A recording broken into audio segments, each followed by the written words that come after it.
Hello, and welcome to the Homeschooling and Loving It podcast. I'm your host, Jamie, your friend at homeschool.com and homeschool mom of 6. Join us as we keep it real and chat about the ups and downs of this amazing adventure we call the homeschool life. So grab a cup of your warm favorite and a comfy chair and let's get started.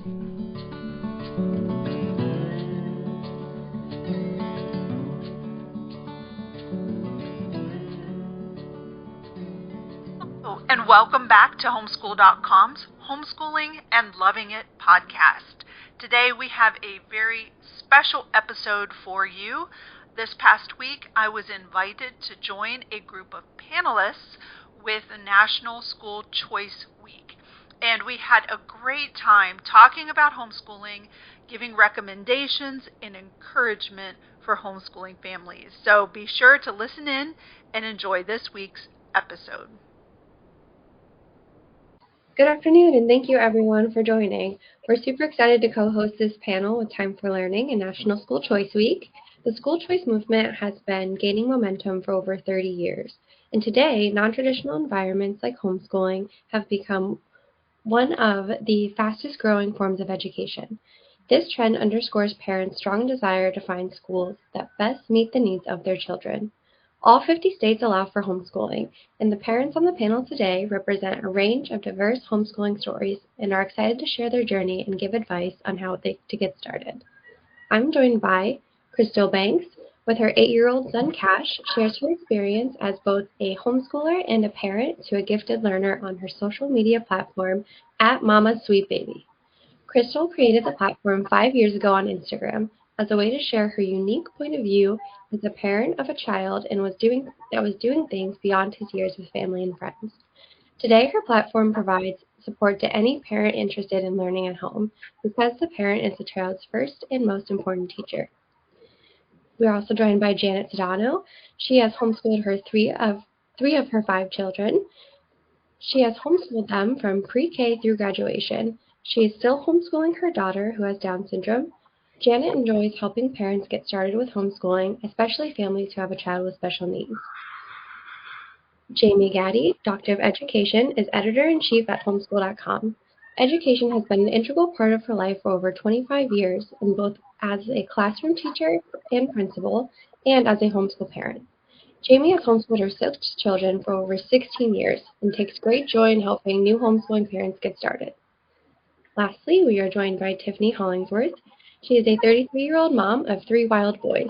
She has worked for Time for Learning for about 3 years and has been homeschooling all 3 of her boys using Time for Learning for 4 years. When they aren't learning, they're exploring. They love to hike and take care of their 36 chickens and 4 ducks. Never a dull moment in the best ways. Okay, so we have met all of our wonderful panelists, and I'm going to jump right into the questions. So the first question I'm going to direct at everyone. Tell us about your homeschooling journey. Why did you choose homeschooling for your child? Crystal?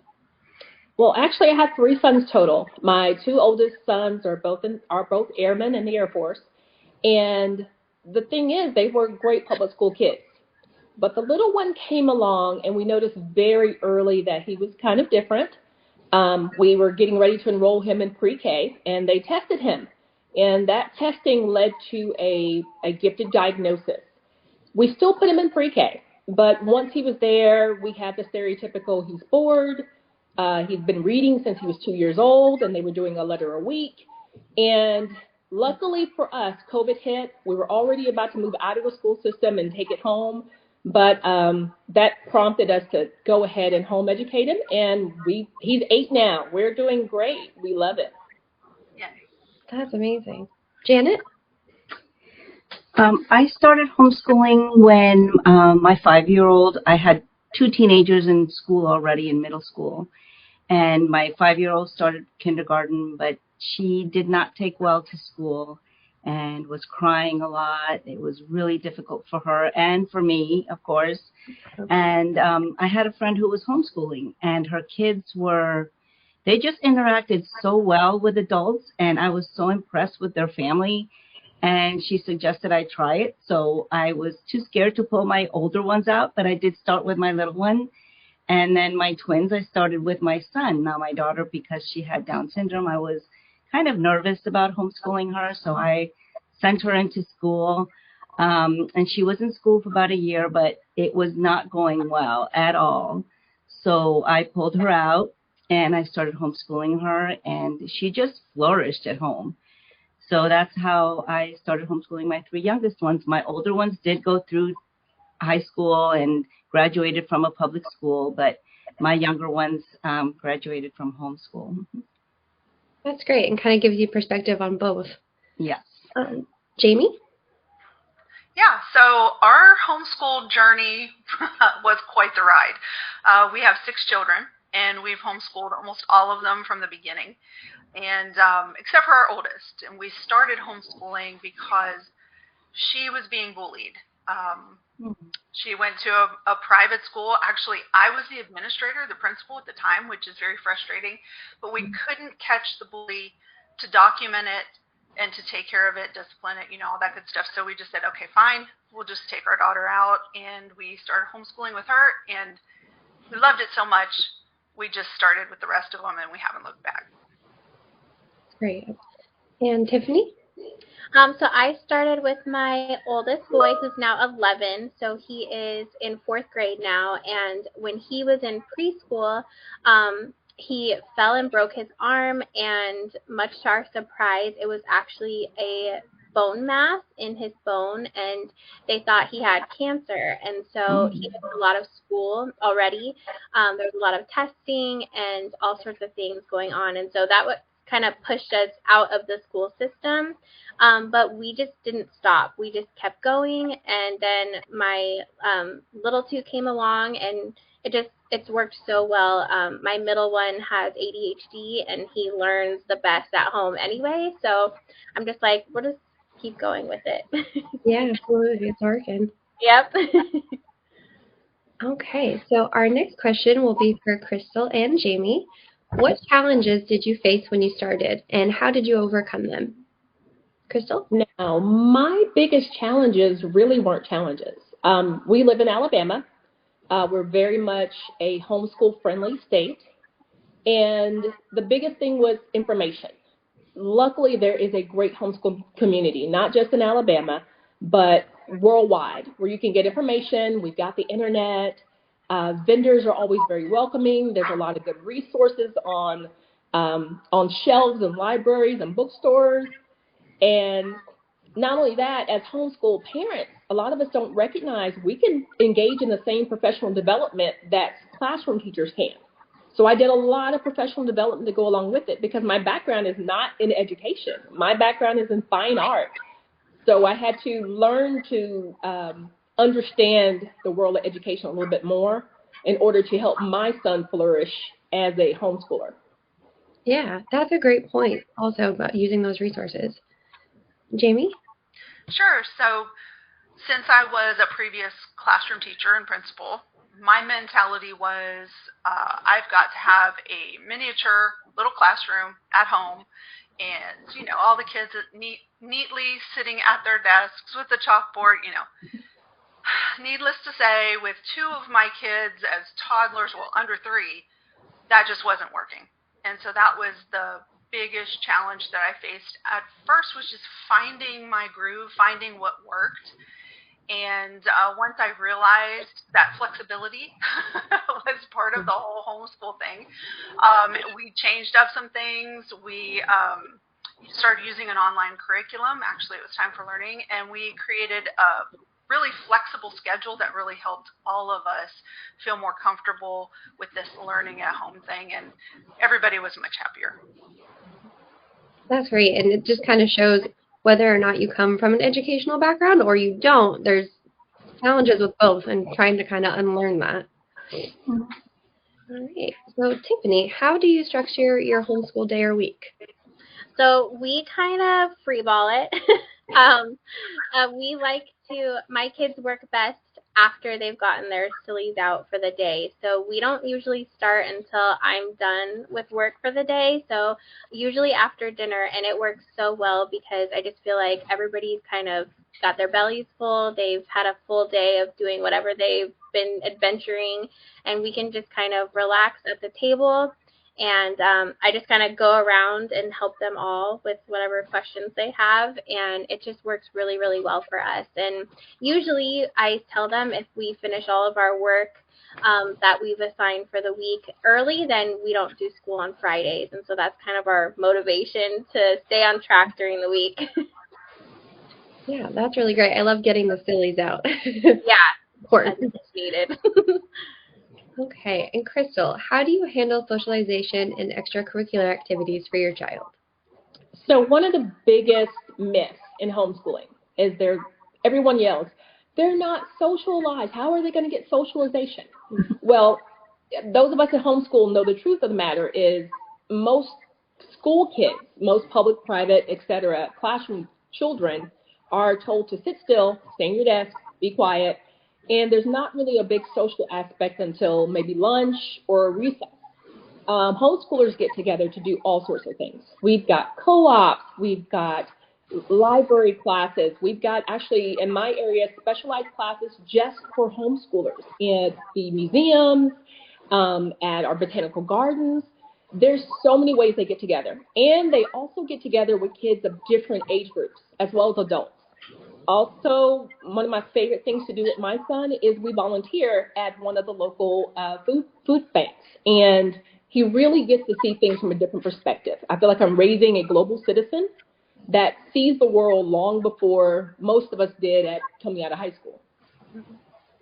Yeah, absolutely. And that is kind of one of the misconceptions we hear, that they don't get out as much or do as much, but it's crazy what you guys can accomplish. And like you said, the botanical gardens and things that they wouldn't necessarily experience all the time. Okay, and the next question will be for Tiffany and Jamie. How do you tailor your teaching methods I'm so sorry, I skipped a question. This next question will be for Jamie and Crystal. Have you encountered any misconceptions about homeschooling, and how do you address them? Jamie? So I think Crystal really touched on one of the biggest misconceptions in her last answer. That, to me, I think that's the largest misconception. Of course, there are several others that go along with it, but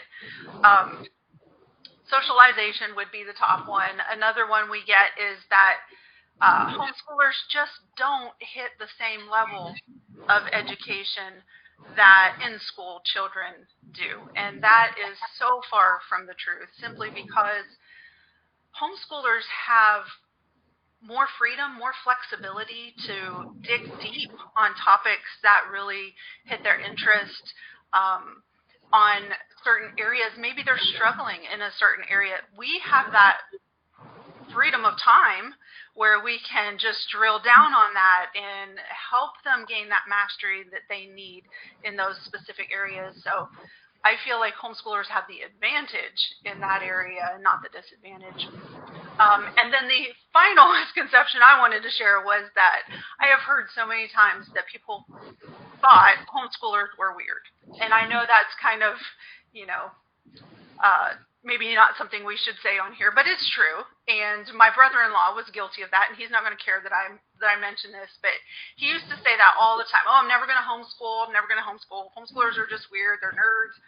And then he started seeing my kids grow up, and he was like, hey, they're pretty cool. And guess what, guys? He's a homeschool dad now. I agree with Jamie. We are some of the best examples out there, especially now. One of the misconceptions I initially had going into homeschooling is that I didn't think I would find as much community as I did. You have that stereotypical, you're expecting ultra-conservative religious, you're expecting even curriculum to also be ultra-conservative religious.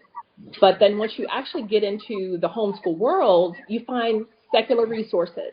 You find people of all ranges, socioeconomic backgrounds, everything. Just demographics are actually way out there and wild. The biggest thing we have in common is that we're really big advocates for our children. And I think that's the tie that binds. No matter what type of homeschooling you engage in, we're going to be the loudest voices and the biggest cheerleaders for our kids. Yeah. Yeah. Okay, this next question will be for Tiffany and Jamie. How do you tailor your teaching methods to suit your child's learning style? So my middle one especially, he has ADHD. I'm pretty sure we haven't actually had him tested because we can manage it at home, but he's got all the classic symptoms, and he works best with a million breaks. So it takes us a little bit longer to get through our homeschool day or evening, but that just works what works best. We'll do a lesson or two, and as soon as I notice that he's kind of checked out, he's got the goofies going on, I'm like, okay, go take a break, come back when you're ready, and we'll just keep going. And that really helps. It's just made him feel heard and seen, I feel like, and that he's actually able to grasp material and he's not overwhelmed, and it just works really, really well for us. Yeah. Okay, and Jamie? Sure. So my youngest daughter was diagnosed with dyslexia into first grade, second grade. We began to see some issues. But I have to admit, before that, I was trying to fit her into the same mold as all my other kids and teach her the same way that I taught all of them. And I was frustrated. She was frustrated. There was no learning happening. She was not reading still in almost second grade. We finally realized what was going on and changed things up and accepted things for what they were, and I actually went through and made a completely different curriculum for her, unique to her strengths and weaknesses and all that good stuff. And the change was like night and day. She began learning, things turned around at an amazing rate, and she's actually a really good reader now. So that was one way that we did that. Of course, there's lots of stories, but you have the freedom to do that as a homeschooler, which is amazing. Yeah, being able to tailor it directly to those situations is so helpful. Okay, and the next question will be for Crystal and Jamie.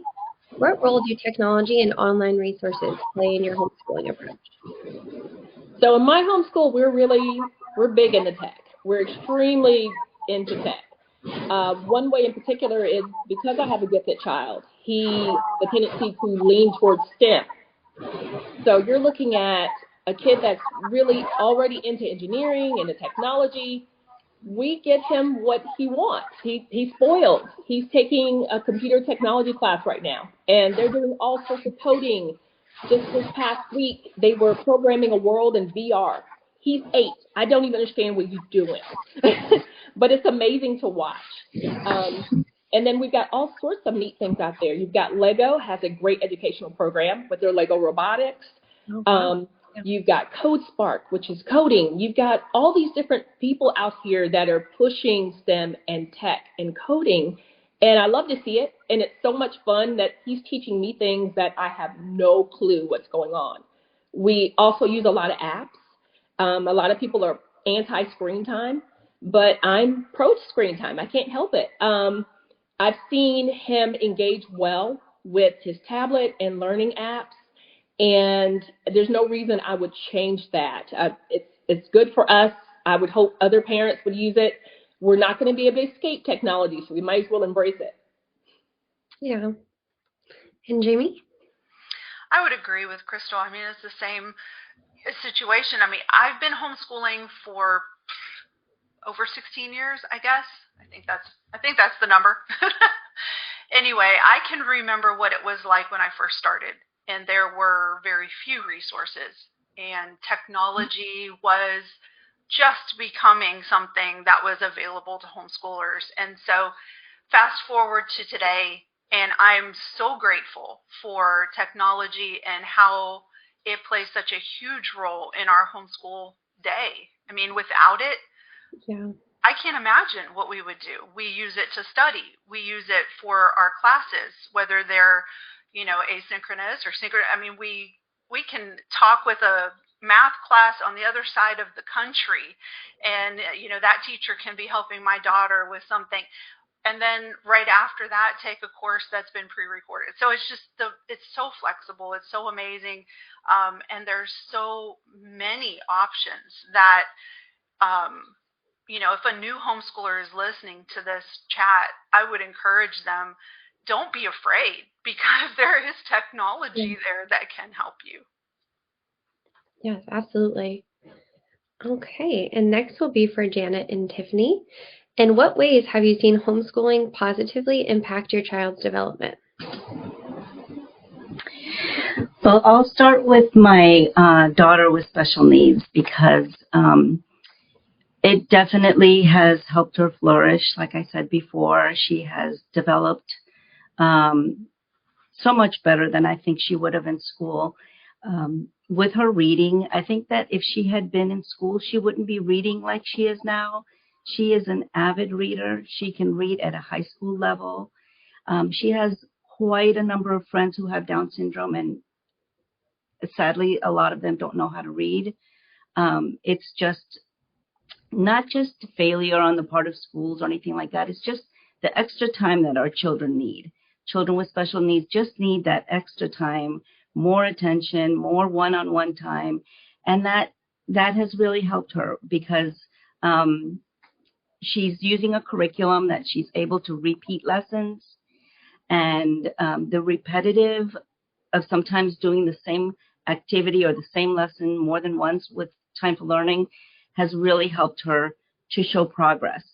So the reading has been fabulous for her. With my other children, I think that just the ability to interact with different ages, different people.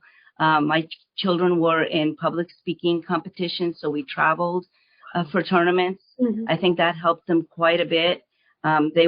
We were part of a couple of homeschool support groups, and they were very active in that. They did yearbooks, so they didn't miss out on anything, because we even had yearbooks, and they helped put together the yearbooks. So they had like a yearbook committee team, and they put yearbooks together. And my daughter volunteered at a hippotherapy ranch where they did, with special needs, they did horseback riding and physical therapy.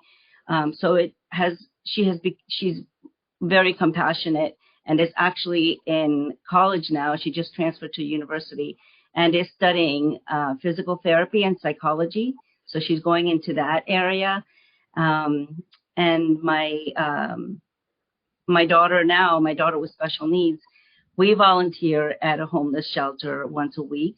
So it just gives us more opportunity to grow in different areas, myself too, of course, and it just opens up the world to us. So that's how it's helped us. Yeah, that's amazing. And Tiffany?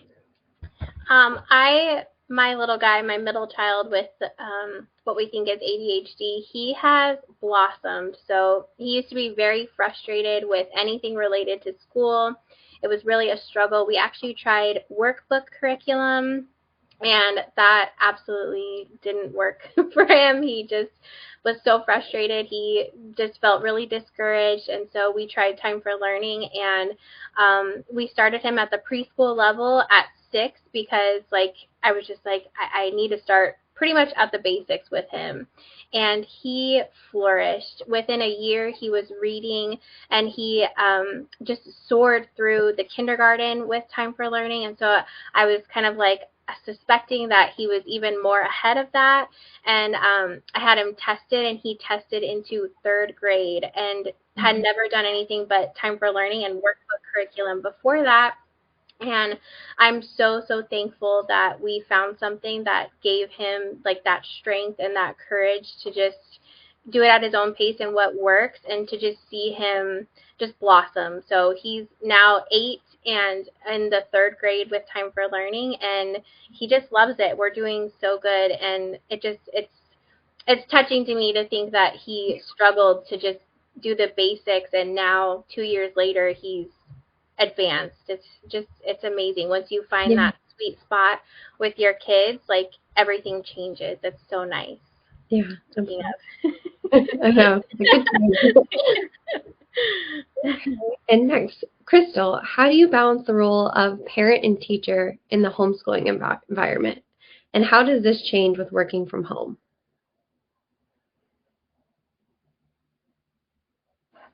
So I had to do things a little differently. And my husband and I had to come to a consensus here. We had to decide if this is what we were going to do, there were going to be sacrifices to be made. So the sacrifice was I quit working, and he supports us fully. But the compromise there was I told him, I said, look, I'm going to figure out a way, and this is through blogging and writing and all other sorts of things. I was going to figure out a way to pay for our homeschool. So that was my only goal. I'm going to make sure I cover all of our homeschool costs. Even though the older Cash gets, the more expensive homeschool is becoming with us because he likes so many things that are expensive. But it was a weird balance there. You're the parent, but then you're also the teacher. But those roles merge into each other completely. So from the time he gets up, he's got the same mom. I never change. It's just sometimes I'm asking deeper questions. I'm pushing him a little bit more. I'm wondering where his head is. I'm checking his social emotional. And we do this anyway. We do it without even thinking about it. So the role of teacher is just something we did even when they were little. We were the ones that taught them to walk, to talk. We got them, trying new foods. We made sure they were okay if there was a boo-boo. And then I feel as if a lot of parents, when they hit a point of compulsory age for school, they feel as if they can't do it anymore. And I hear the frustration, especially with friends of mine that have kids that are in school. They're like, I just don't understand the new math. I just don't know what they're doing. I just don't understand. I talked to the teacher, but I don't get it. Why aren't you teaching my kid? And I'm still of the opinion of, you know what? I'm pro-public school, but I'm also pro-parent involvement. You never take away the fact that you were their first and most important teacher. And as long as you keep that in mind, they'll be fine. Those things will merge together. Parent, teacher, worker, all of these things are still possible and can be very cohesive in the end. Yeah, and I saw everybody's head shaking along with you. So that is amazing and a really great way to look at it. Okay, and our last question, I will again direct for everybody. Can you share advice for parents considering or that are new to homeschooling? Crystal? So my biggest one, if you're brand new to this, if you never thought about it, treat it as if it's a class for you. Do your research. You're going to go on. You're going to use all the resources out there. You've got tech. All of us do. If you're watching this live stream, you've got a computer. You've got Google. You've got Facebook. Join a few Facebook groups. Research a little bit of the white papers that are out there on homeschool research. School Choice, National School Choice Week, they've got a great website that actually has an entire section just on homeschooling, not just public and private and microschooling and hybrid, etc. There's a spot for homeschooling too. You do your research first, then consider what's going on in your home. Will this be a good fit for your kids? Will this be a good fit for your spouse? You can even have naysayers on the outside sometimes. You'll have that mother-in-law or that grandparent that's like, I don't know about this. You have to be convicted that you understand what you're doing first. And then jump in. I think you'll be surprised to know what it feels like just to be like, I'm free. I can do this. We're good. I've got my kids. They're with me. They're safe. They're happy. They're healthy. And now the world is open to them, and I can let them learn whatever they want. Janet?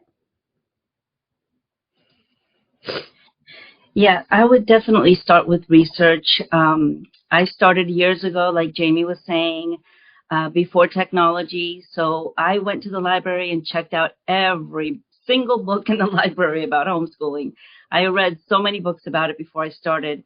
But now that we have technology, there's that research that you can do online. And I would also recommend joining homeschool groups in your area. Get together with other families who are doing it and can guide you. I mean, homeschool families are so ready to help. I've never met a family that wasn't ready to help. And you can sit in on co-ops. Just get together with other families who homeschool. Also, I would research online and just Google homeschool your state. So I live in Florida, so Florida Homeschool Association. There's at least one association in your state that you can get connected with, and just about every association, every state has homeschool conferences that you can attend, and you can really get a lot of information there. And then when it comes to curriculum, it's going to take some time to just find the right thing for your child. Some children do better with workbooks. Some kids do better with online. I tried workbooks with my daughter with special needs, and I was constantly making copies of worksheets for her. So definitely for us, the online curriculum works better. And you can work. You can work part-time. I work, and we take Fridays off. Fridays, we review everything that she's done independently throughout the week. Fridays, when my older kids were still being homeschooled, we used Fridays for PE. So every homeschool family has a different schedule, and you just will find your own schedule, what works best for your family. And forget about the naysayers, because there will always be naysayers because they don't know about homeschooling. They haven't done the research that you have. They haven't experienced it. So of course they're going to think backward thoughts about homeschooling. Don't listen to them. You just go forward and do what you think is best for your family. And again, do your research. That's it. If I can do it, anyone can do it. Jamie? I think both these ladies have brought up pretty much what I would say. But in addition to that, I would just encourage new homeschool mamas and daddies to just relax. Just take a deep breath. If we can do it, you can do it. It's not as hard as you may perceive it to be at the beginning. And then once you take that step and you just dive in, you'll love it. It's so enjoyable. It is freeing, and you get to be a part of your child's life all day long. And I feel like that's the biggest blessing. Yeah. And Tiffany? I love what Jamie said a lot. So I'm kind of the one who I stray away from the research everything aspect, just because I got super overwhelmed with all the information. And so what was best for me is just to turn off all the noise of what everybody else is doing and just settle into what works best for my family.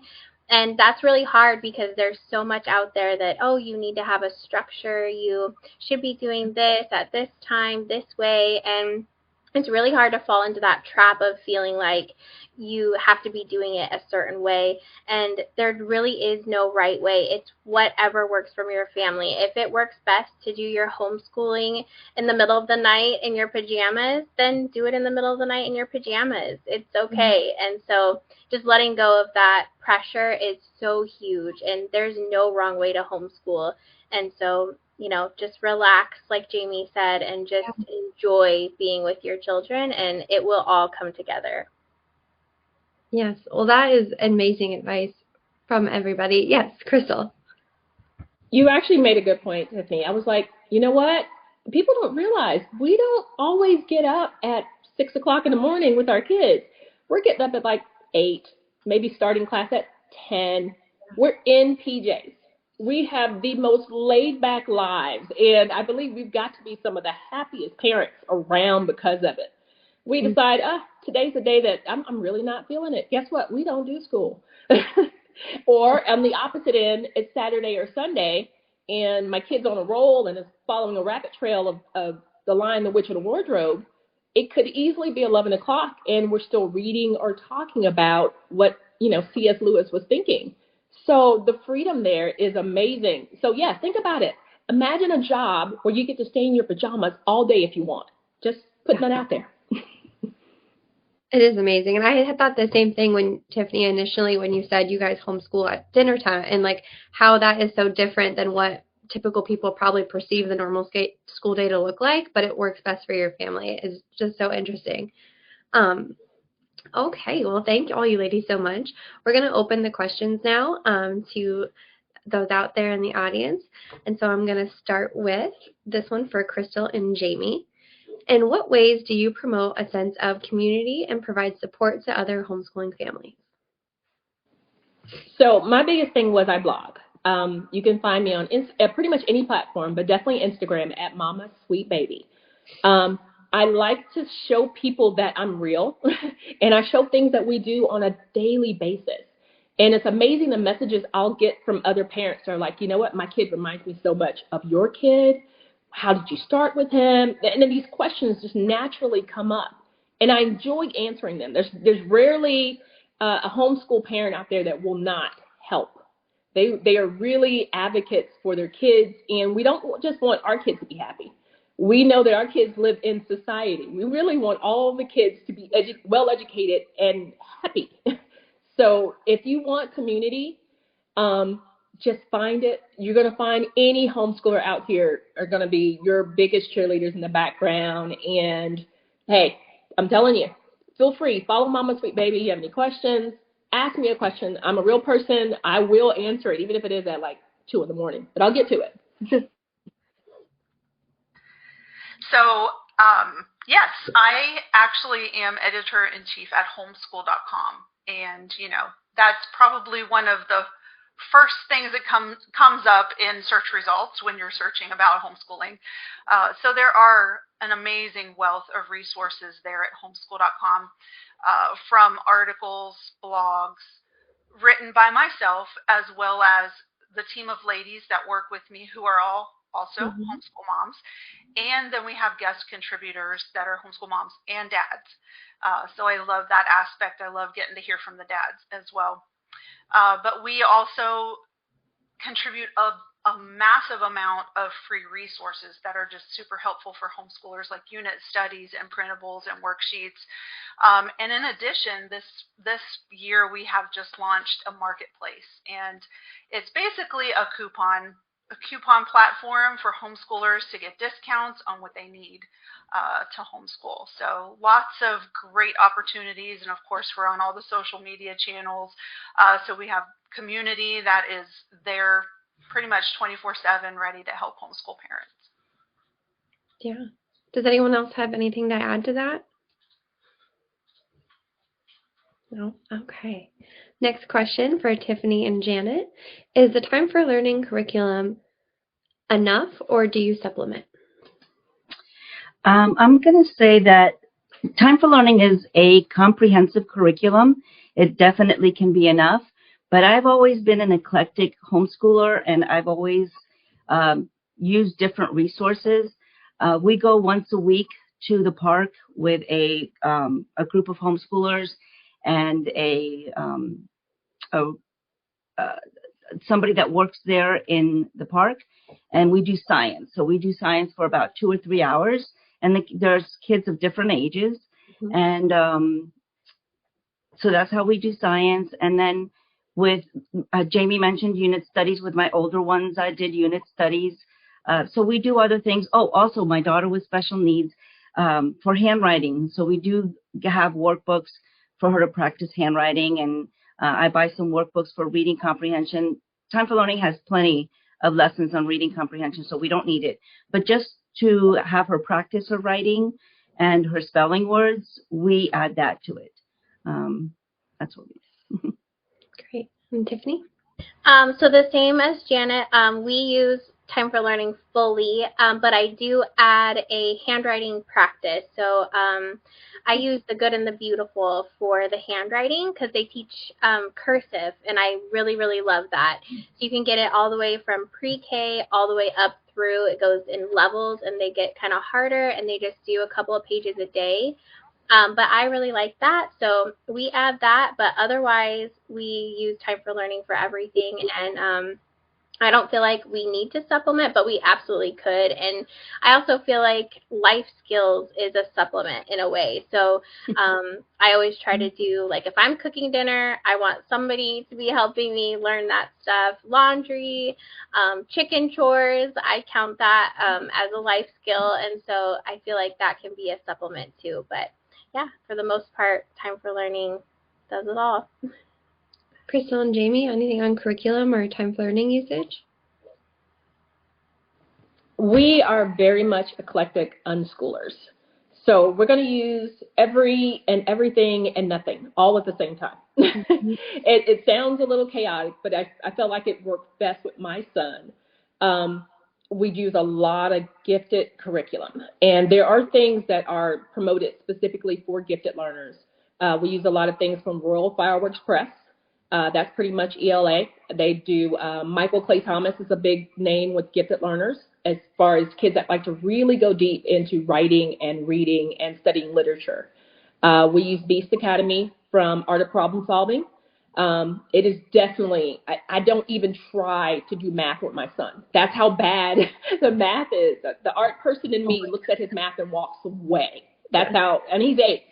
And at this point, he's even done multiple nationwide competitions and placed first in the state of Alabama just doing math. And I'm like, I don't even understand what you're doing. But I get him the resources he needs. I still do my research. I still listen to groups. I'm a member of various gifted homeschool groups on Facebook. And we discuss things and we talk about it and what we use for our kids. And that's just two examples. This can go across the board. There's lots of options out there. Another favorite of mine is Hewitt Learning. They're out of Spokane, Washington. Their literature series is awesome, and they have a chemistry series for elementary school. I'm like, I didn't touch chemistry till high school. It is amazing what's out there. So yeah, just go get it. Go get it. Yeah. Awesome. Okay, so I'm going to plug the last question for everyone. Can you provide any advice or perspective for parents navigating local laws and regulations? I'll start with Crystal. I'm the easiest. I tell anyone, Alabama is the wild, wild west of homeschooling. We don't have any reporting requirements in our area. You can homeschool as a private school, so you do not need covers or umbrellas. Easy peasy. But this changes. Being a homeschooler in Alabama, I talk to homeschoolers from all over. And depending on where you are, there are different guidelines and rules for your states, both for reporting, for curriculum, for testing, etc. However, you can legally homeschool in all 50 states. So it's just a matter of getting the information. It's not a matter that you can't do it. Just find out what you need to do. And some good friends of mine are in New York, and New York is one of the hardest schools to homeschool in. And they're like, it's not that bad. So. Jamie?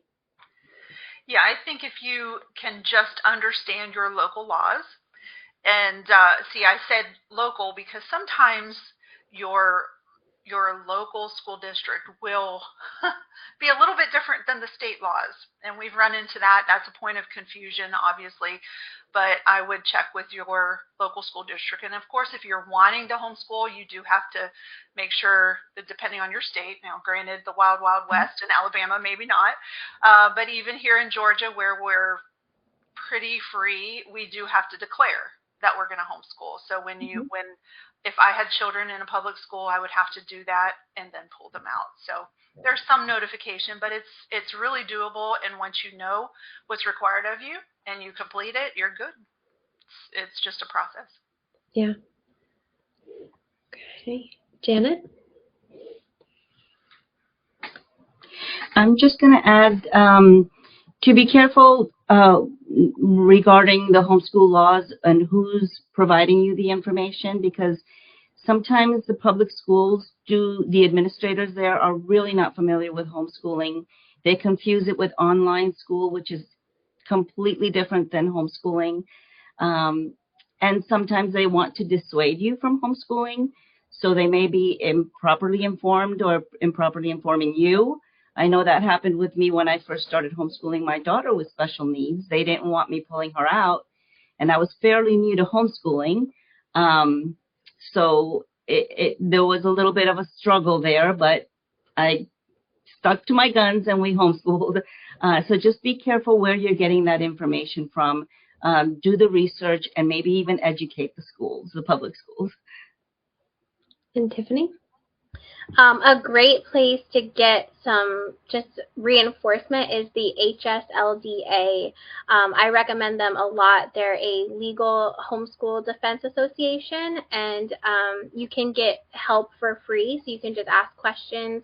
But they will provide you with the best information, in my experience, of just the laws and the real laws, not biased laws that maybe the education system might have. So that's really helpful. And like everyone else said, just do your research and don't be afraid of what you're reading. A lot of times, especially if you live in New York, that is one of the heavier states. It is still possible. Once you just get the ball rolling, it's a lot calmer, and it's just, don't let the fear of those laws scare you away. Just keep plugging, and it gets easier as you go. Yeah, I feel like this particular question can be one of the things that's most daunting about getting started.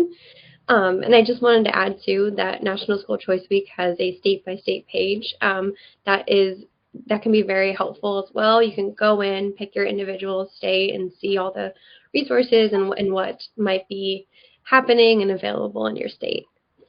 Okay, so for everyone, the next question. Do you have any advice for parents who don't think of themselves as teachers but still want to homeschool their children? I'm going to jump in this one real quick. I'm not a teacher. Not a teacher. But I am my child's first teacher. And because I'm their first teacher, their most important teacher, their parent, I know that I can do it. It's a lot of it has to do with confidence and knowing that you're going to make the best decision for your child. No one's going to make a better decision for your child than you. It's not possible. It's just you are their advocate to the end. Whether they're 18 or 40, it doesn't matter. They're your kids. So you'll learn. You'll actually figure out a lot of stuff that you can do that you thought you couldn't. As soon as you make the commitment to, I want what's best for my child, and you'll be fine. That should be your motivator. Your kid is the one that actually gets you to not worry about the teacher label more so than the I am a parent teacher, and always will be. I just want to say that, like Crystal has said several times, we are our children's best advocate. And specifically with my daughter with special needs, when she was in school, we had to do IEPs, an individual educational plan. And those were the worst meetings. I hated those meetings because I'm trying to get my daughter everything she needs. And I know my daughter best. I may not be a teacher, but I know how she learns best. I know exactly what she needs. I know when to push her, when to not exasperate her. And it just works better to homeschool her. And just, you're your child's advocate. And there's so many resources out there. For my high school, when my kids were in high school, I hired tutors, math tutors, and it was just another homeschool mom who was great at math, and she tutored my daughter. My daughter hated math, but once she started tutoring with this mom, she didn't love math, but she liked it a lot better than she did before. You just got to get somebody who loves that subject and, has a passion for it, and it's infectious. So you may not be your child's teacher, but you really are, because like Crystal said, you taught them how to walk. You taught them how to eat. You've taught them so many other things. You can also teach them the things that they need to learn. And I've heard a lot of parents say, and even I thought at one time, am I going to be able to teach my child everything they need to know? We will never teach our children everything they need to know. Life is just a learning experience every day. We are all still learning every day. Even in school, they're not going to learn everything they need to know. But if you teach them how to read and how to love reading, you're fostering that desire to learn, and they will learn from whatever they read. So anybody can homeschool. Mm-hmm. I just wanted to say one thing. I know I had mentioned earlier that I have a background as a teacher. And in fact, when it came to homeschooling, that got in my way. to some degree, because I had all these preconceived ideas that it had to be this way, that they had to learn, certain increments, and it's not that way at all. Every child is unique. Every child learns at a different time, on a different schedule, in different ways. So sometimes the teacher experience is just not, what it's cracked up to be. Not for homeschooling anyway. That's great. And Tiffany? One thing I think that gets lost is like, we have to remember we are their parents. We made them, and we really, really know what's best. And sometimes I feel like that gets lost a little bit if you're in the public school system or just in general. Like, it's hard to be a parent, and there's always like, am I doing it right? There's that question in the back of your mind every day, but we have to remain confident in just being their parent, and that speaks volumes. We don't have to be their teacher. That's parent and teacher is one and the same. And so just remain confident in your abilities to be a mom first or a parent first, and that kind of takes over. You just go with the flow. You kind of know what they need, and just listen to yourself. Just kind of turn off the noise, I like to say, because everybody else doesn't really know what your child needs, but you do, absolutely. And sometimes it takes a morning to yourself to get grounded and just remember who you are and who you are to your child, your student. And once you remember that, it just kind of all clicks. Yeah. And just having like the confidence to get started and just kind of go for it, I feel like is the hardest part in starting anything. So it's natural that it would be with homeschooling too. Okay, for everyone again, do your children have input into their learning experience, and how do you incorporate their interests? We'll go ahead and start with Crystal for this one. I know you talked a lot about STEM. So my kid is pretty much decided if he doesn't want to learn it, he won't. So, and it's an interesting challenge there because, for example, I mentioned chemistry. Well, you wouldn't naturally think of elementary school as when you start chemistry, but we sit down together.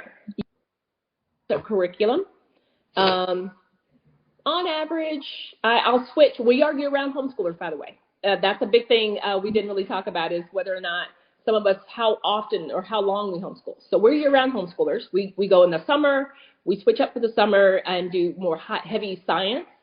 But overall, I still restart for the most part in fall. And I have my son sit down with me because I know if he decides it's something he wants to do, he will just put himself in it to 100%. And we will sit there and look at curriculum and talk about subjects and books he wants to read. And he loves it to be an active member of his own education. And I like to see him excited about it. I get a planner in. I order a homeschool planner. I order him one too. And he sits there with his planner on Sunday evenings, just like I do. And we're filling out what we're doing for the week. And he loves it. So yeah, if you involve your kids in their own learning, you'll see how much ownership they'll take because of it. That's a great way to put that. Jamie?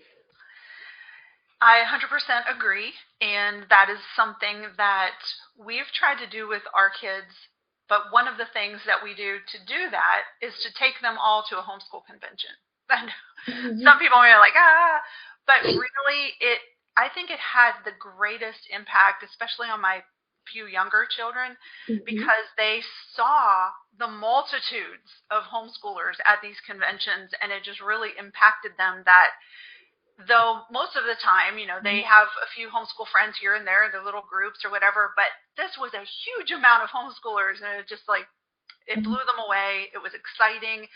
They got to touch and feel and look at curriculum, and so they would always be finding curriculum that they want to try and bringing it to me. Come on, you got to look at this. We got to figure out, So it's an amazing way to do this and get them involved in what you're going to teach in the coming year. Yeah. Janice? I was also going to mention the conventions. I always took my kids with me, and they would go into the workshops with me as well and go from one curriculum table to another and check out everything to see what they would be interested in. and any special interests that they had. For example, with my daughter that I mentioned earlier, she loved horses. We couldn't afford a horse because we were a one-income family. So she volunteered and got time to ride horses. She got a special horse to herself when she was volunteering, and she learned how to care for horses, and she learned so much during those years when she was volunteering. And with my son, he was interested in the military, so we got him into Sea Cadets, and he found out a little bit more and ended up not joining the military. But yeah, there's more opportunities to explore their interests. Yeah. Tiffany? So I utilize OutSchool a lot because there's so many different opportunities. There's interests all over the place. And so I let my kids choose one class that they're interested in. And we can change it up. So when they're uninterested in that subject, or if they want a different class, we just choose a new one. So yeah, we really try to make sure that their interests are being met. I feel like that's one thing that's really great about homeschool is if you have a kiddo who loves math or science, you can really focus on that, and that's really, really helpful. Yeah, I agree. All right, the second to last question for everyone. Let's see. How do you handle time management? I'm going to go ahead and start with Crystal again. So I'm the worst. I'll be the first. I think it's that unschooler in me. I figured out we were unschoolers because I didn't want to do anything according to the way people thought it should be done. Time management for us is we get to it when we get to it. It really is. And the worry there is that you'll never finish anything. You'll never progress. And that's one of the reasons we are year-round homeschoolers is because we don't feel the urge to complete 180 days and however many hours. We can take our time, dive deep when we want, and if something's really not clicking, we can come back to it. There's nothing wrong with going back. I'd rather have my child master a subject or master an area than to just skim over it and later be like, what was that we learned? So schedules, no, we don't do them here. And Jamie? I would say the same thing. We don't really do schedules, but we have a routine. You know, we have a similar structure to our day, like when we homeschool and how basically, but there's no time limits. At first, obviously, when I was making that little miniature classroom at home, I had a strict schedule and it made us all miserable. So that was one of my first lessons as well. I can't do the schedule, especially when you have little ones at home, because they wreck every schedule. You know, they have their own agenda. So yeah, no schedules. We just have a routine. And then that way, if we don't hit everything, we're not stressed or feel like a failure. But yeah, that works for us. Awesome. And Janet? I am not good with time management, but I definitely want to teach my kids to be better than me. So we don't do every subject every day. Math and language arts are a priority. So we do need to do those every day. If we don't do science, if we do science once or twice a week, if we do social studies once or twice a week, that's fine. But math and language arts are important, especially for my daughter with special needs, because if she doesn't cover math every single day, she's forgotten what she did yesterday. Also, responsibilities are a priority. So they need to get their responsibilities done, their chores, before they can play on their games or watch TV or anything like that. So that's a given. Yeah. And Tiffany? So like Crystal, I'm very much an unschooler. We kind of wing it. Most of the time it's after dinner, but there are times like last night I worked all day. We had a big dinner, so we didn't get finished until like 8:30, and none of us were ready to do school, and so we were like, okay, we'll just not do it. And that's the beauty of it. We also school year round. We'll take a little break in the summer, usually 2 or 3 weeks, but then we kind of pick it back up, and that gives us the freedom. I don't feel like I didn't beat myself up because we didn't do any school yesterday. I still feel like they probably learned something throughout the day anyway, a life skill or something. And so it's just important to remember that even life, it needs to be flexible. So that teaches them in itself that it's okay to not have so much high expectations, and things happen, and just to do what you can when you can. Yeah. So I was going to say flexibility seems kind of the name of the game. Okay. And the last question for everyone, now that we are almost out of time, what is the best part of homeschooling? Crystal? For me, it is watching my child grow. I love seeing him discover new things. I love it when he brings me a book and says, "Did you read this when you were a kid? Let's read it." It is a lot of fun. I like my kid. He's a cool guy. And I get to see it. I don't miss anything. He's not gone all day. He's with me. And we can sit there and discover these things together. And if we're not in the mood for school, we can kick around and watch cartoons. It's fine. I get my kid all the time, and I'm happy about that. Yeah. Jamie? I have to agree. I know I say that all the time, but I mean, it's the truth. I think I mentioned it earlier. That is really one of the biggest blessings to me about homeschooling, is that I have my children here, and now I have the privilege of actually having my grandchild just about every day. And so we've started homeschooling. She's only 2, so it's just, little bit. We match colors and things like that. But just having that opportunity to invest in their lives on a daily basis it's worth everything. Janet? Yeah, I'm going to join in with the ladies, especially since I have grown children who've already moved out. I truly, truly treasure that time with my kids. I didn't homeschool my oldest son or my daughter, but my son is homeschooling his children now. They're little, but 7 and 6, but he's homeschooling them, and they're using time for learning, by the way. And just that special time. One thing I wanted to add to that is, my oldest son, he was very active in school, but I never got to meet the other parents. It was just, he was social and he was active, but my homeschooled kids were so social, even more than he was, and we became friends with the parents. So we were cohesive with other families, and our children grew up together. We're still friends. My kids have grown up and moved out, but I'm still friends with their parents, and they're still friends with the friends that they grew up with. So it's just a different way of life. Homeschooling is just a way of life. It's just it's just the friendships that you make are just so special. And Tiffany?